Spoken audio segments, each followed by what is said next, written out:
এইবোৰ সূচক আৰু ঘাতকৰ অংক সমাধান কেনেকৈ কৰে ভিডিঅ'টো চাওক। 2 ৰ পাৱাৰ কিমান আছে 2, 2 ৰ পাৱাৰ কিমান আছে 3, 2 ৰ পাৱাৰ কিমান আছে 4। মই প্ৰথমে লিখিলো 2, ওপৰৰ পাৱাৰবোৰ মই এতিয়া প্লাস কৰি দিম।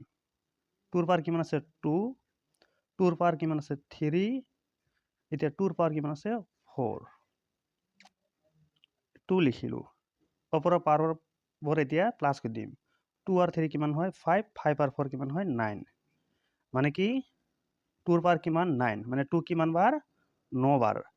2 into 2 into 2, 2 into 2 into 2, 2 into 2 into 2, 2 into 2 into 2। তেনেহলে এই গোটেইটো পূৰণ কৰিলে কিমান হ'ব 512। এইবোৰ সূচক আৰু ঘাতকৰ অংক এনেকৈ কৰে। ভাল লাগিলে ভিডিঅ'টো শ্বেয়াৰ কৰি দিব।